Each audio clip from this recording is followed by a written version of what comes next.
La entrevista Prime.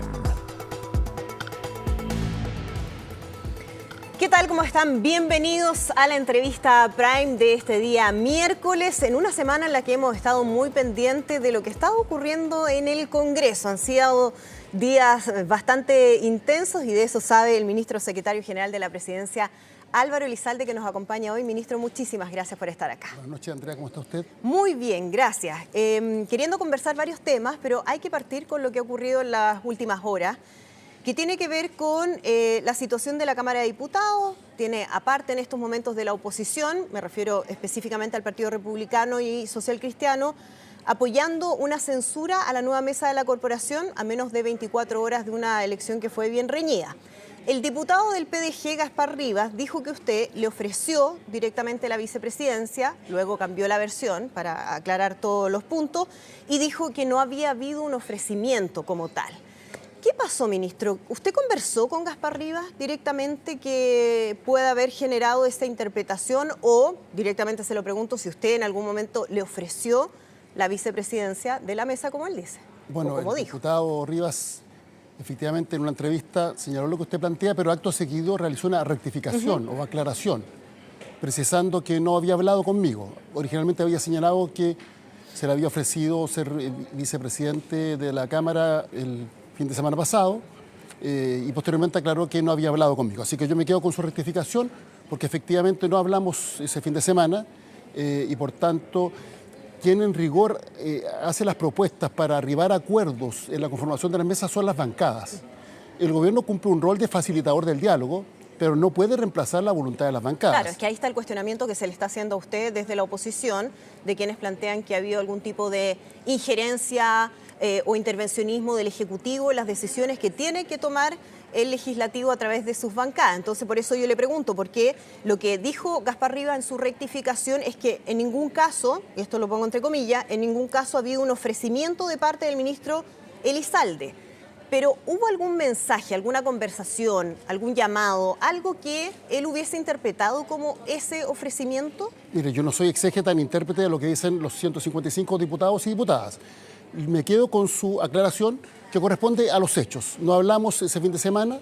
¿No hablaron de hecho, nada? No hablamos, simplemente, no hablamos. No hubo conversación directa entre el diputado y yo. Así de simple y así de categórico. Dicho lo anterior, a mí me llama la atención dos cosas. En primer lugar, que los mismos que criticaron en un momento que el gobierno no participaba en el diálogo para generar un acuerdo en torno a la presidencia de la Cámara, hoy día señalan una crítica en un sentido contrario. Y lo segundo, que me parece muy importante, es que nosotros somos muy respetuosos de la autonomía de las cámaras y el rol de la Secretaría General de la Presidencia es facilitar el diálogo con los parlamentarios con el objeto de avanzar en la agenda legislativa.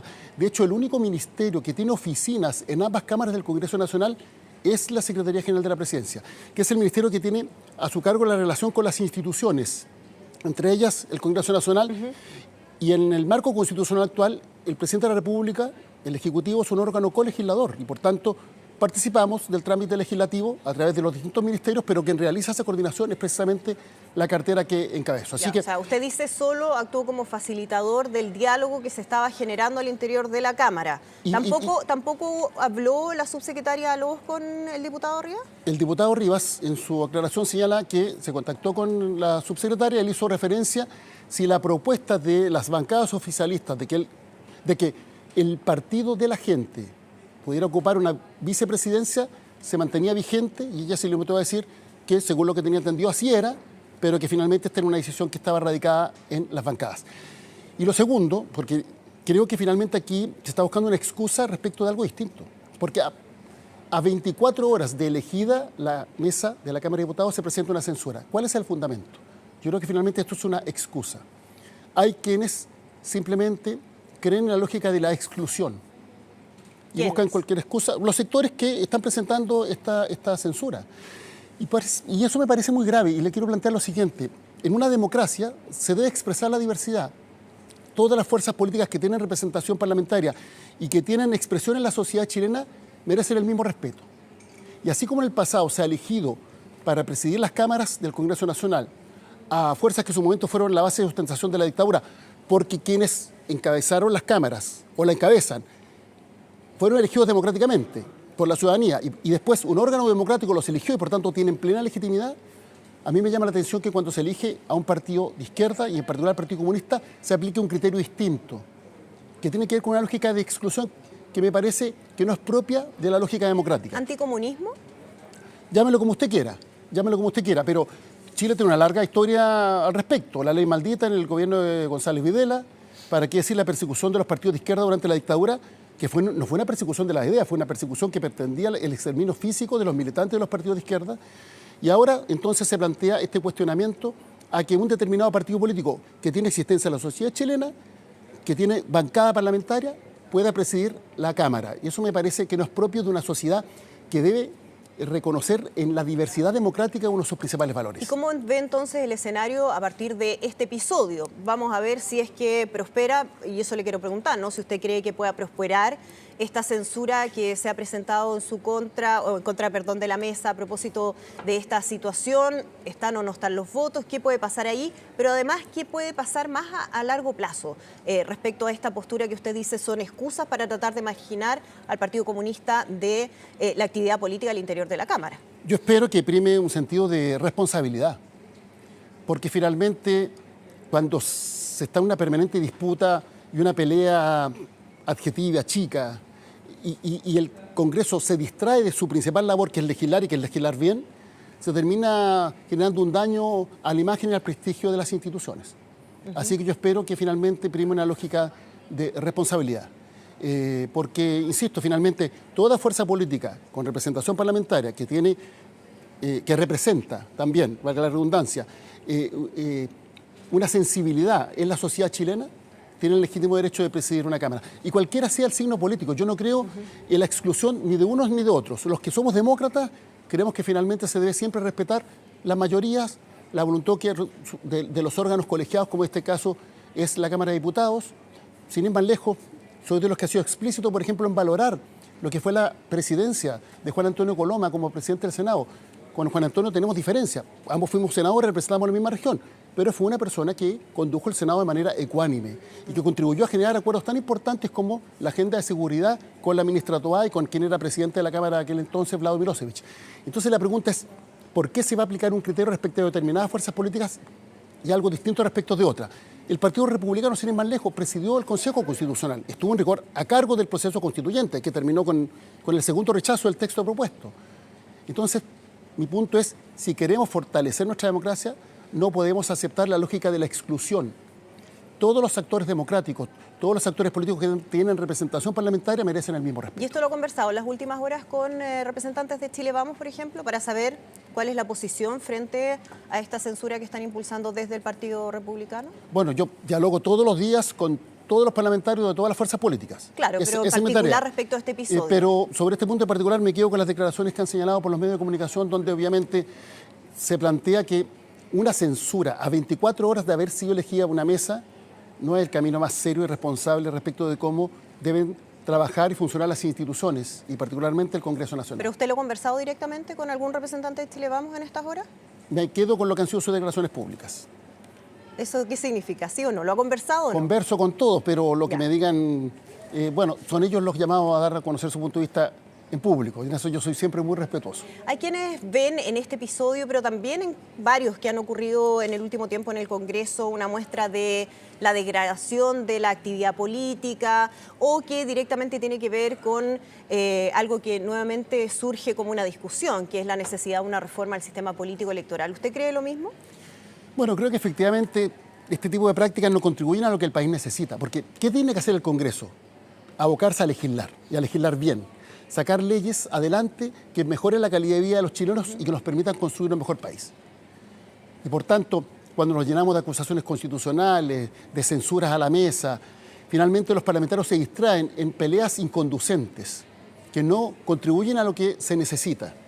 Por tanto, el llamado es actuar con responsabilidad, promover un diálogo en un marco de respeto, que la tarea legislativa, en donde se confrontan visiones, siempre sea una confrontación democrática, no descalificaciones personales, debate de ideas, y creo que eso hay que recuperar. ¿Y eso cómo? ¿Qué camino se tiene que seguir para poder avanzar hacia lo que usted dice, ¿no? Que es probablemente lo que la gente quiere también? Bueno, en primer lugar se requiere una actitud constructiva de parte de los actores políticos. Un diálogo constructivo no se trata de que renunciar a las convicciones, pero sí de tener voluntad de acuerdos que sean positivos para el país. Pero ¿quién no tiene esa voluntad? Porque probablemente si yo le pregunto esto a algún representante de la oposición van a decir lo mismo. El tema es quién está en esa postura de enredar la discusión de las cosas que son realmente importantes para la ciudadanía, de avanzar en los proyectos que están pendientes, de mejorar la calidad de vida de los chilenos. Yo puedo hablar por el gobierno. El presidente Boric ha sido explícito en la voluntad de diálogo. De hecho, en su mensaje el 1 de junio pasado, hizo una interpelación por Chile. Pongámonos de acuerdo, por ejemplo, para sacar adelante la reforma de pensiones que el país necesita, porque los pensionados no pueden seguir esperando.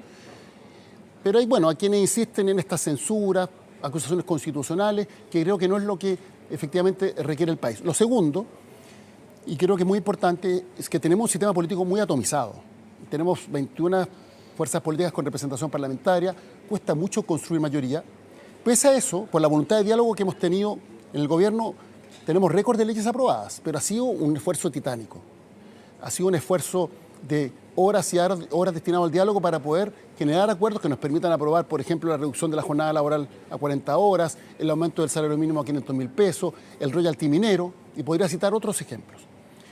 Pero, finalmente, esta atomización hace muy difícil el diálogo político para construir acuerdos. Y creo que eso es parte de la reflexión que debemos impulsar en nuestro país respecto de cómo fortalecer nuestra democracia, generando fuerzas políticas que sean más representativas, con vocación de mayoría y con voluntad de entendimiento. ¿Y eso a través de una reforma al sistema político? Es una de las alternativas, se ha planteado. En lo personal creo que sería positivo para el país generar incentivos para enfrentar la atomización. ¿Es una prioridad para el gobierno? Nosotros hemos señalado que nuestra prioridad son las leyes de carácter social y trabajar por lo que hemos señalado son las 3 seguridades: seguridad económica, seguridad social y seguridad pública.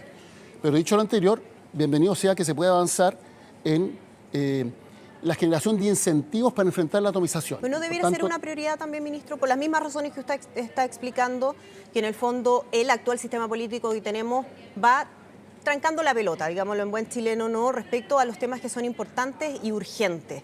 Entonces, a través de una reforma al sistema político, ¿no se podría mejorar este escenario atomizado en el que estamos y que no permite avanzar con la velocidad que se requiere en los temas importantes? Si a mí me preguntan mi opinión personal, yo creo que es importante avanzar en ese sentido y creo que el rol de los partidos políticos para generar un acuerdo en esa materia es muy necesario. Ahora, hay quienes ven que no hay realmente prioridad porque quienes son incumbentes en el fondo no van a tener interés en hacer esas modificaciones al sistema político.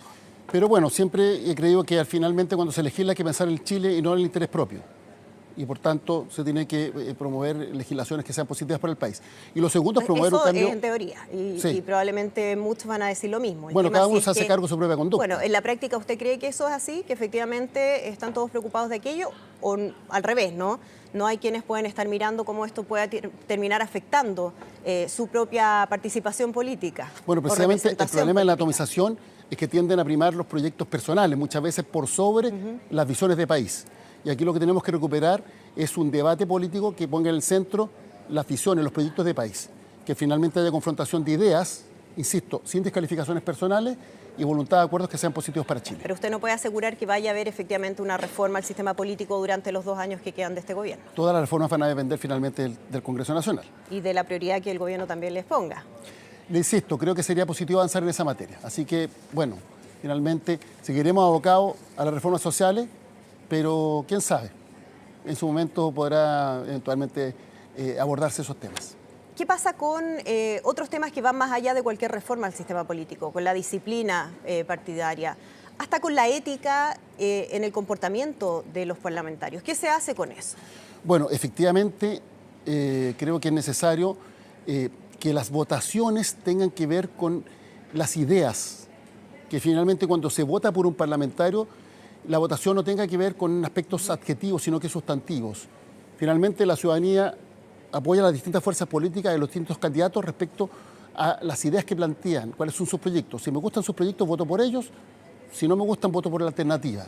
Creo que hay que recuperar la importancia de las ideas y por eso me parece imprescindible avanzar en un cambio que fortalezca estos aspectos y que, insisto, genere incentivos para enfrentar la atomización que le hace un enorme daño al sistema político y, por tanto, a nuestra democracia. Ministro, usted hablaba de los temas que son prioritarios, hablaba de la agenda de seguridad, la reforma a las pensiones, la reforma o el pacto fiscal.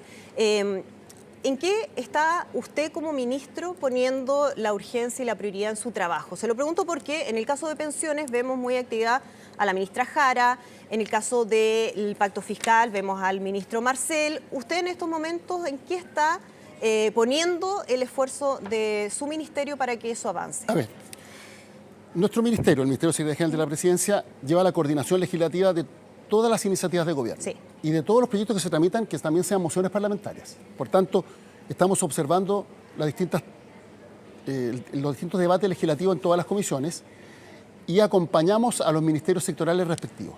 Tenemos una agenda propia, por ejemplo, en materia de probidad y transparencia, que es bastante ambiciosa y que da respuesta a las sugerencias que realizó la comisión encargada de realizar propuestas para mejorar la relación entre las instituciones privadas sin fines de lucro y el Estado. Y es una agenda prioritaria de nuestro ministerio, pero estamos acompañando obviamente la reforma de pensiones, el pacto fiscal, que está radicado en los ministerios sectoriales respectivos. Sí. En materia de pensiones, varios comentarios. Primero, necesitamos una reforma. Los pensionados no llegan a fin de mes. Sí, eso las lo pensiones sabemos son hace bajas. por lo menos 10 años. Mucho más, incluso. Sí. Ya el año 2008, la Comisión Marcel, que constituyó a la presidenta Bachelet en su primer gobierno, que elaboró, que creó el pilar solidario, a través del cual se pagan hoy día las pensiones garantizadas, la pensión garantizada universal, señalaba la importancia de abordar a su vez lo que se llama el pilar contributivo, que es el que se financia con las cotizaciones de los trabajadores.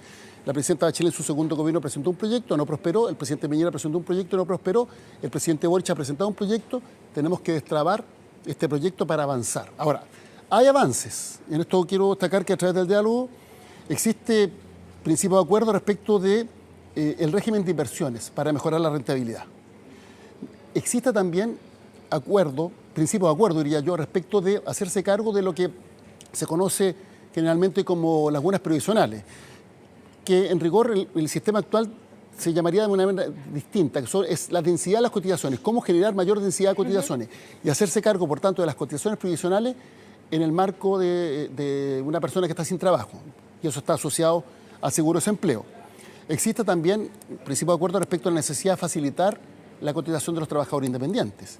Existe también un principio de acuerdo respecto de la necesidad de darle más competencia al sistema para mejorar la rentabilidad, para bajar las comisiones. Ya.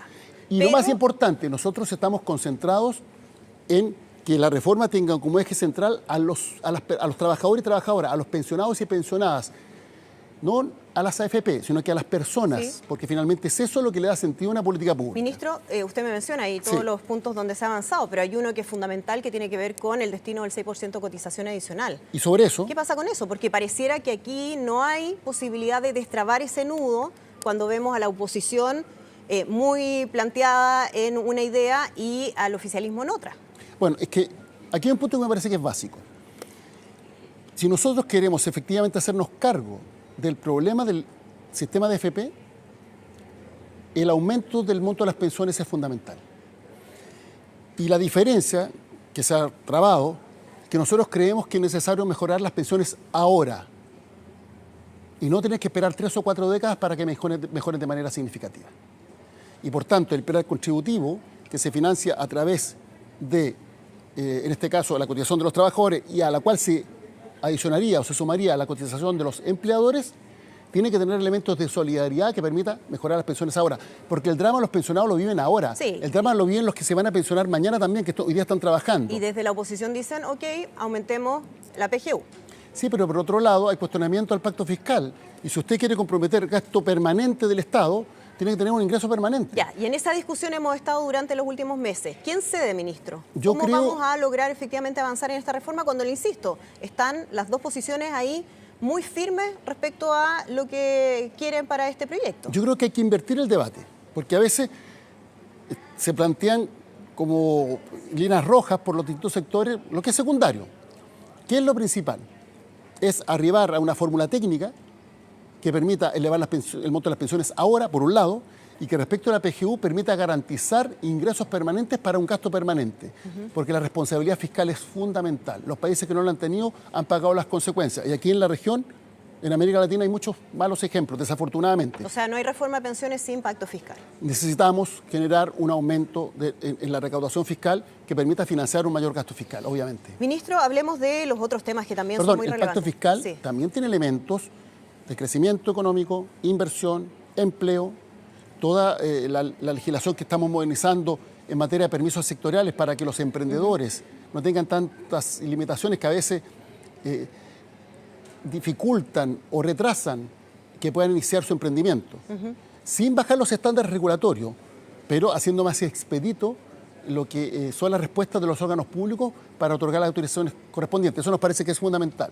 Y por cierto, hay una serie de otras iniciativas para fomentar la inversión y el empleo. Déjeme preguntarle por la agenda de seguridad, que ha sido también planteada por el propio gobierno como prioritaria. ¿Qué está pasando con los proyectos de seguridad? Con reglas de uso de la fuerza, ¿qué está pasando con infraestructura crítica? Ministerio de Seguridad Pública, entiendo ahí que ha habido avances porque la propia ministra Toá escribe hace algunos momentos respecto a un paso significativo en la Comisión de Seguridad Ciudadana de la Cámara, donde se aprobaron los artículos que establecen las funciones y estructura del Ministerio de Seguridad Pública. Eso parece estar un poco más destrabado para avanzar. ¿Qué pasa con RUF e infraestructura crítica? Bueno, esperamos que se apruebe porque son herramientas que son fundamentales para complementar el trabajo que realizan las policías. ¿Pero qué tan cerca estamos de eso? Sobre este punto, a ver, dos reflexiones. La primera, muchas veces hay discursos grandilocuentes en materia de seguridad, pero que no se traducen en acciones. Yo espero que exista voluntad de cumplir con las urgencias que ha puesto el gobierno en la tramitación legislativa de estas iniciativas para que sean finalmente despachadas. Lo segundo, nosotros hemos aprobado leyes hace poco, el impacto no es inmediato, pero ya empiezan a dar resultados. Todas las investigaciones exitosas que se han llevado adelante respecto de el crimen organizado y que la Fiscalía ha llevado adelante de muy buena forma, en alguna medida también son el resultado de las leyes que se han aprobado en este gobierno. Por ejemplo, la que entrega o otorga o regula técnicas especiales de investigación respecto al crimen organizado o nuevas herramientas para enfrentar el narcotráfico y que han hecho la diferencia. Y por eso nos parece que es necesario seguir avanzando en las que están pendientes. Hay una normativa de reincidencia que está en comisión mixta, nos parece que es muy relevante. El Ministerio de Seguridad, la creación del Ministerio de Seguridad, al cual usted hacía referencia, reglas de uso de la fuerza para que tengan rango legal, las reglas respecto de cómo las policías y también las Fuerzas Armadas utilizan la fuerza. ¿Pero eso avanza? Se está avanzando, no depende del gobierno, ese es el punto. Nosotros por eso yo le pregunto a usted como quien está ahí en las conversaciones con las distintas fuerzas del Congreso, si es que, porque usted menciona la voluntad, yo creo que todos tienen voluntad de avanzar, el tema es que hay distintas miradas respecto a cuál es ese camino. ¿Usted cree que esto va a avanzar rápidamente o está trabado el proyecto de RUF o de infraestructura crítica y que no permite que tengamos resultados en el corto plazo? Yo creo que se ha dilatado más de lo que es necesario y pese a las urgencias que ha presentado el gobierno, no se ha despachado con la celeridad que se necesita. ¿Y eso por qué?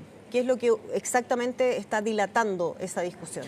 Creo que a veces hay discursos en un determinado sentido, pero que no se traducen en acciones. ¿Cómo qué? Como el hecho de que, por ejemplo, a propósito de infraestructura crítica, muchos en su momento plantearon la utilización de las Fuerzas Armadas en ese aspecto, pero hace pocas semanas atrás han cambiado de discurso y están señalando algo distinto. Entonces, se dice algo, a veces con el objeto de sacar algún dividendo político, pero no hay una real voluntad de avanzar en la materia. Y por eso creo que también es necesario avanzar en el proyecto de defensoría de las víctimas y el de inteligencia financiera. Eso quería preguntarle justamente, porque se ha hablado mucho de la necesidad de seguir la ruta del dinero, especialmente cuando estamos hablando de crimen organizado, de narcotráfico, incluso ya de organizaciones o bandas criminales transnacionales. ¿Hay realmente urgencia de avanzar en ese proyecto? Porque entiendo que además ustedes han presentado como ejecutivo un número importante de indicaciones. Como gobierno existe el compromiso. Todos los proyectos comprometidos han sido presentados. Todas las indicaciones comprometidas han sido presentadas. ¿Cuántas han sido? No recuerdo el número exacto, pero este proyecto está con urgencia hace bastantes meses. Se votó en general en el Senado y todavía no se inicia el debate en particular. El de inteligencia económica, ¿por qué es tan importante? Porque finalmente, como usted decía, hay que seguir la ruta del dinero. Es decir, si nosotros queremos disminuir los delitos, tenemos que generar un desincentivo a quienes lo cometen y por tanto que deje de ser negocio. El problema del crimen organizado es que es más violento, tiene mayor capacidad operativa y tiene formas para ir legalizando, entre comillas, el dinero de origen ilícito. Y por tanto, eso requiere contar con herramientas que permitan efectivamente seguir la ruta del dinero. Hay quienes han planteado sus dudas al respecto. Yo creo que esto es imprescindible. Nosotros no podemos tener un secreto bancario tan restrictivo que finalmente signifique que estos delitos queden en la impunidad. ¿Qué ve usted detrás de quienes han planteado dudas respecto a la necesidad de avanzar? No quiero descalificar, pero creo que están teniendo una visión equivocada. ¿Pero por qué? Porque le voy a dar un ejemplo. Mire, la ley de robo de madera generó un desincentivo al negocio del robo de madera, porque estableció una serie de restricciones, incluso fórmulas de comiso de la herramienta con la cual se cometían los delitos, etcétera. Bueno, lo concreto es que ese delito ha disminuido en los porcentajes de comisión que tenía anteriormente. O sea, hay menos delitos respecto del robo de madera, porque la legislación generó un desincentivo a el lucro o la ganancia de quienes lo cometían. Bueno, hay que buscar fórmulas de la misma manera y que están contenidas dentro de los proyectos que ha presentado el gobierno. En materia de secreto bancario... ¿Ha sido un buen proyecto, usted considera? Yo Se lo pregunto porque quien plantea que, o hay quienes plantean que el gobierno ha tenido que presentar muchas indicaciones al proyecto porque no era un proyecto que estaba a la altura de la necesidad del escenario país. Pero esa es una crítica muy injusta. ¿Sabe por qué? Porque es un buen proyecto, porque los proyectos se evalúan de acuerdo a su idea matriz, es un proyecto necesario, pero los propios parlamentarios en el trámite legislativo plantean que el gobierno debe incorporar sus puntos de vista. Entonces, cuando el gobierno tiene un diálogo e incorpora sus puntos de vista, usted no puede criticar al gobierno. Al contrario, deberán valorar la voluntad de generar acuerdos para avanzar en el proyecto. Y por tanto, es una buena iniciativa, le insisto, y el secreto bancario es fundamental porque son las fórmulas en las cuales las democracias avanzadas enfrentan al crimen organizado, al terrorismo, al narcotráfico, a una serie de fenómenos que son muy complejos. Ahora, lo que no me queda claro, ministro, es por qué alguien en el Congreso querría no avanzar en aquello.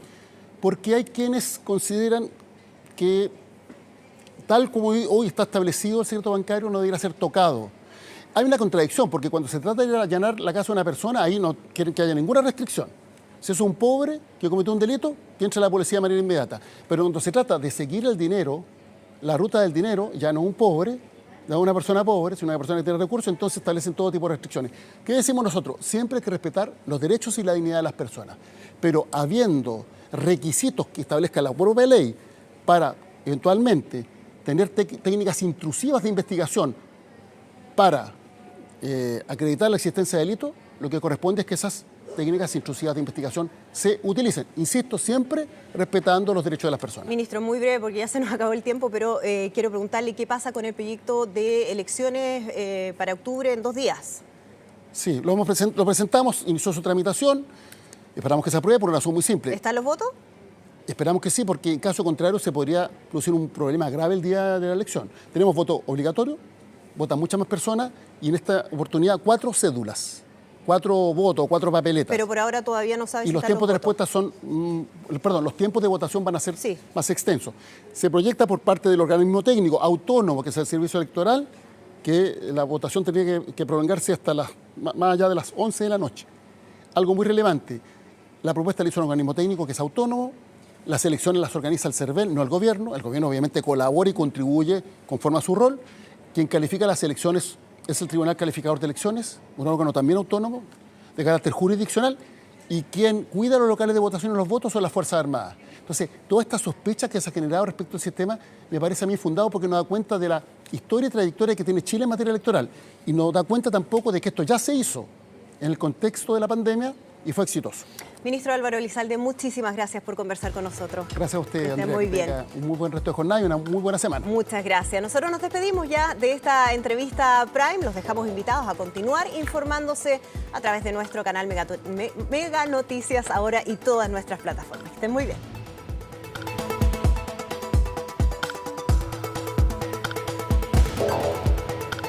La entrevista Prime.